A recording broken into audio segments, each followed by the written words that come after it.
it's Curly by Nature, and today I'm going to be going through a few questions that you guys asked me via my Insta story or in my DM. Hopefully this will be a running series, whatever questions you guys have. Further ado, let's get into it. The first question is, what do you do if your hair breaks off at one length and won't grow further?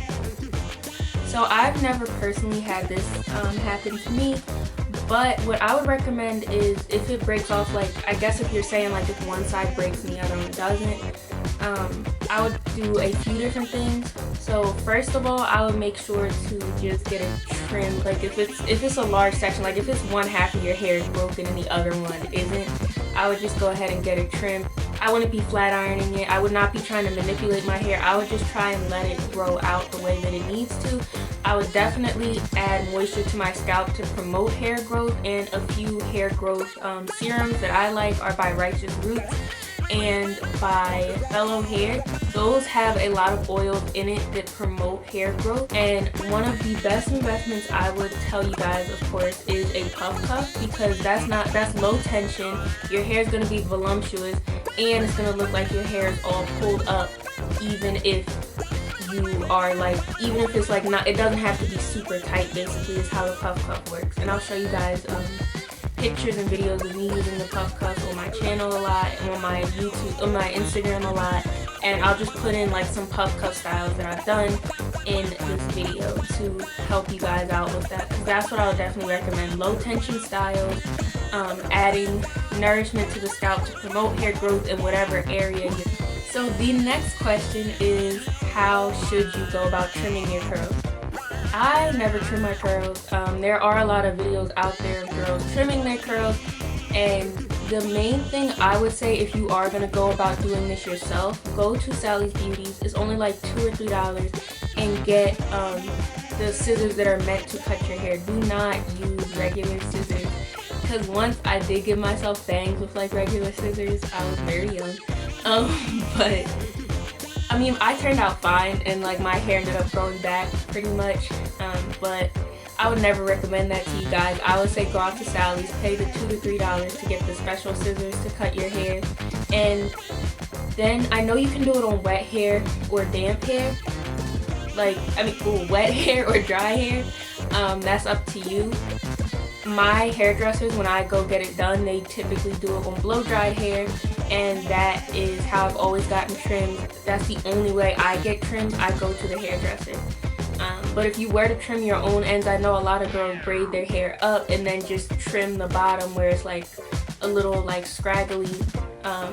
Girls take sections, not random sections, but they take sections, part the section, go down to the ends, and then trim it wherever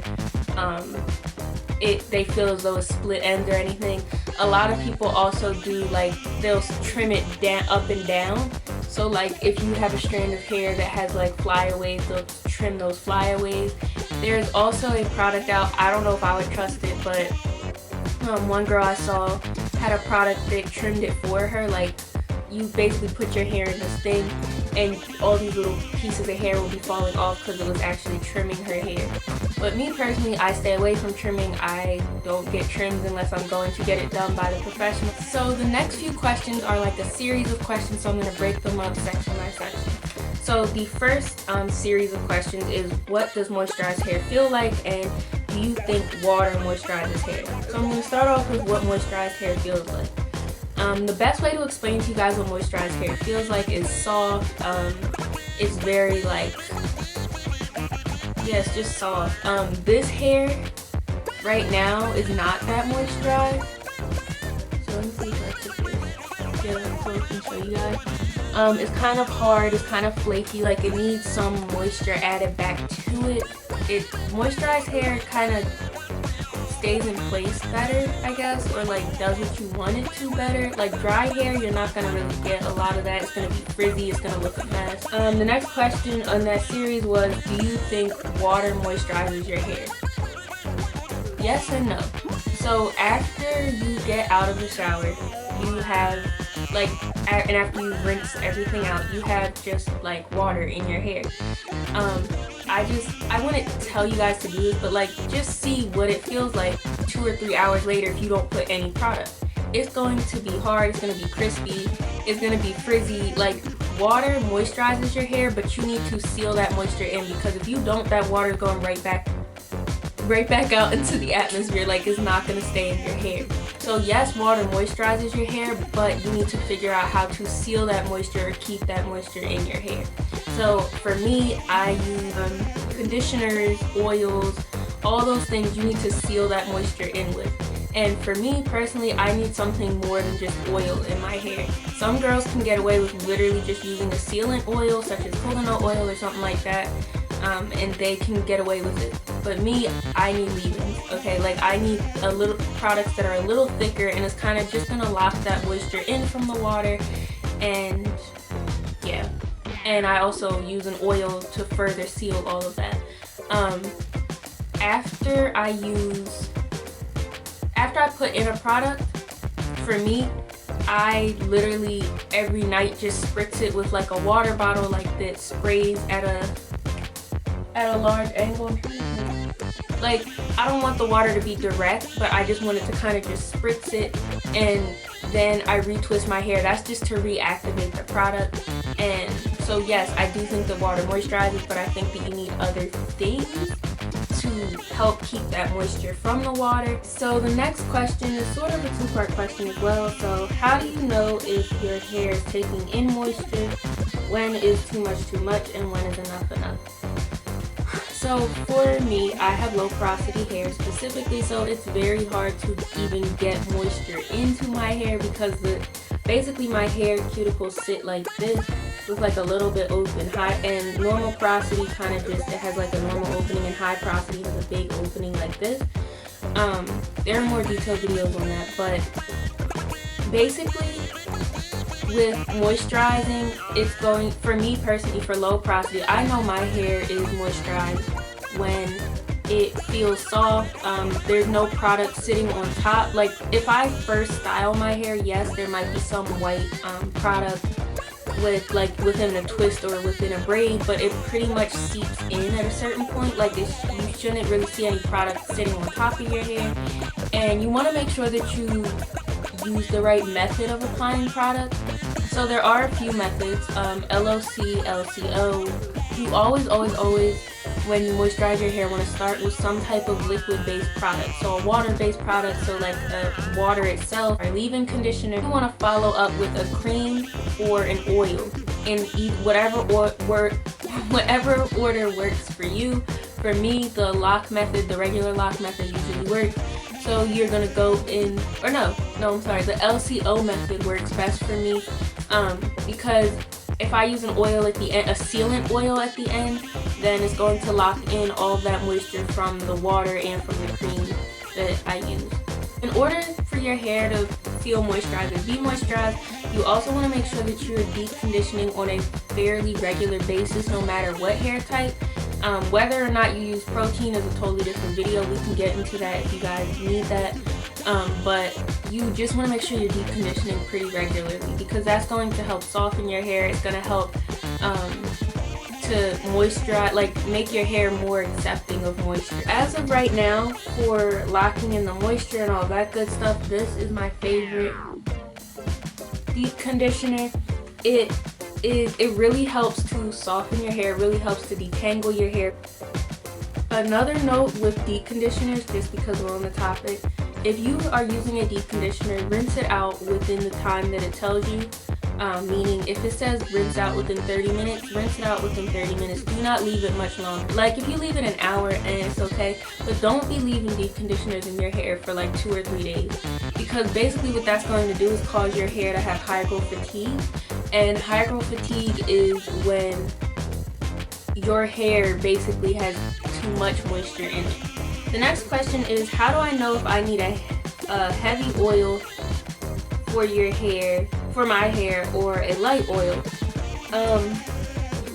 So it's really just going to be based on your preferences. If you see your hair is flaking up when you use heavier oils, or your hair is itchier when you use heavier oils, then you might want to err on the side of lighter oils, such as grapeseed, I know is a light oil. Almond oil is pretty light. The heavier oils I'm guessing that this person is referring to is like castor oil, and they also said coconut oil. So It's really just a guessing game, which I hate to say that, but it is. With oils, with anything really with your hair, you just want to make sure that you listen to your hair. So if you get flakes, if you break out, if it's causing you to like break out in this area, you might want to stop. It might be too heavy for you. So the next question is, how do you get volume with your curls? So for me, I do a number of things. Sometimes in the winter I will diffuse my hair with a diffuser. In the summer I typically let it air dry, no matter what style I'm doing, twist out, braid out, whatever. Typically just let it air dry. And the way that I add volume is with a pick. The best type of pick is probably a metal pick. For whatever reason, that works better with giving volume. You can use a plastic pick, but I mean the metal one is the same price and it works better to me. So at night, if I want volume, like when I wake up, like depending on the style, I may or may not want volume. But if I do want volume, what I'll do is I will pineapple my hair with a PuffCuff, and I'll push the PuffCuff as far to the front. I'm gonna just show you out, but just for demonstration's sake, I'm gonna use this PuffCuff right now, and I'm going to flip my hair, and instead of like pineappling it here like in the middle, I'm just gonna pull it up as far as it'll go to the front of my head, my scalp, and I will use this and clamp it. Now usually with the styles I do this with, my hair will kind of like, it won't be this long in my face, so that's why I can clamp it up this far. Typically the styles that I do is like up here. But yeah, you want to clamp it up there and then just use like a scarf or something to keep it out of your face. You can even use, what I've been doing as well, like for some of my styles, if it's really in my face, I will take another PuffCuff and just puff it. And then when I wake up, after being all pushed to my head overnight, it'll typically give me more volume and more like of a bigger look. Now, so the final question is about how to part your hair. I'm not the best at parting. Before we get into any of this, I'm not the best at parting. I just kind of followed what my mom did on me when I was little and what I've seen in YouTube videos. Typically if I want a straight part, so I did this one purposely, you guys can see. This is just me not caring about the part because I'm not leaving the part anyway. So I did this with my hand. I would take this mirror, like a little mirror that you can get literally I think from TJ Maxx or something for like $5 or $10, and I will put it in the back of me while I'm looking in my mirror, because my mirror is in front of me. And while I'm looking in my mirror, I will take it and part it down. After I make the part that I think is straight, I would take half of the hair, put it up. So to literally see if my part is straight, I would need to pin one side up like that, and then look at it in the back like this in my mirror, what I do. So I kind of hold it, look at it, then I try and feel around. Like if the part stops here, like the part stops being straight, what I do is I'll take this and then I'll just try and straighten it out. I can't see anything right now, so I don't know if I'm straightening it out, but this is kind of what I do. It's like trial and error. And I just go like this again and look in the mirror to see if my part is straighter. So that was pretty much it for this time. Those are all the questions that I have, and I definitely want to come back to you guys with more conversations like this, because I know that it's important sometimes when you ask natural hair questions to see visuals.